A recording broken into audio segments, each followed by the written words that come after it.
What's up guys and welcome. You are watching Fazi Fitness. So we were all waiting for Hunter Labrada's thoughts on this year's Olympia because he really thought he was one of those guys who will challenge Big Ramy this year. His inner circle definitely believed that. His coach Ben predicted that Hunter can win this Olympia. Now we all knew that was unrealistic. But there was no way they were expecting to drop down 3 places this year. The reason? They were improved in every aspect of the game. While I don't think there was drastic improvements in terms of conditioning from last year to this year, but Hunter was definitely bigger, especially his back. It was wider, it was denser. The front double bicep was massively improved. Just compare it to last year. So let's come to the real question. Despite making improvements, I'm taking the entire year off solely to focus on growing. Why it did not pay off? It is actually very simple. The caliber of competition improved a lot in 1 year. The arrival of Derek Linsford and Samson played a big role in guys like Hunter dropping down in placings.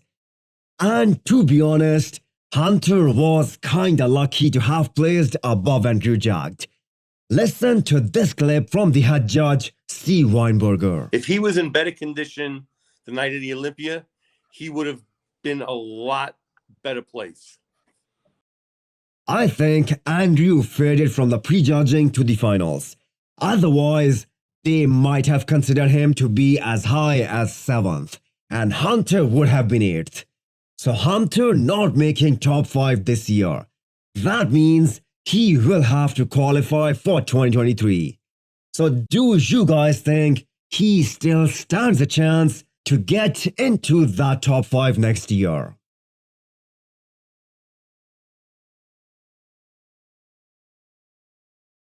So the Brazil's famous star, Marcelo aka Horse MD, has announced his new coach for 2023. And that's the man right there, Milos. Marcelo turned pro 1 year ago and he chose classic physique for his pro debut.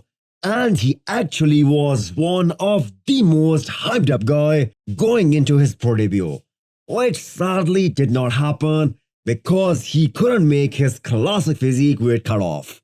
And although the federation offered him to compete in the Open at that same show, he decided not to do that.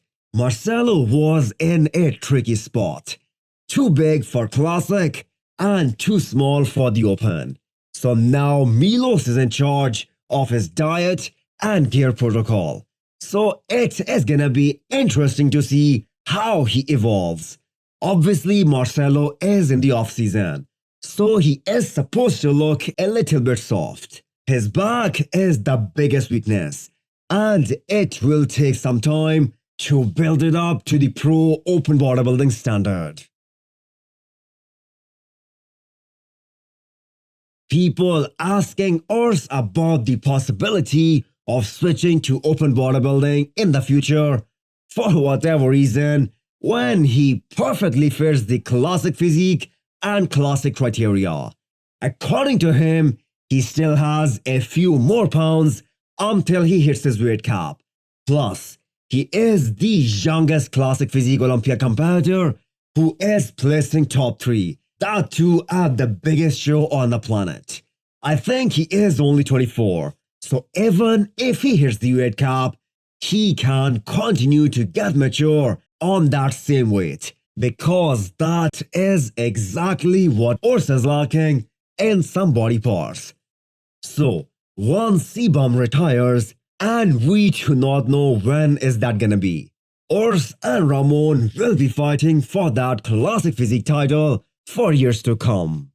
I'm still 4 or 5 pounds away from the actual classic weight limit, so I don't think about open until I reach that. And I love classic, so aesthetic is my goal, and I think classic is the best division for it. So hit the thumbs up button if you like the video and smash the subscribe button if you wanna come back for more. Thanks for watching.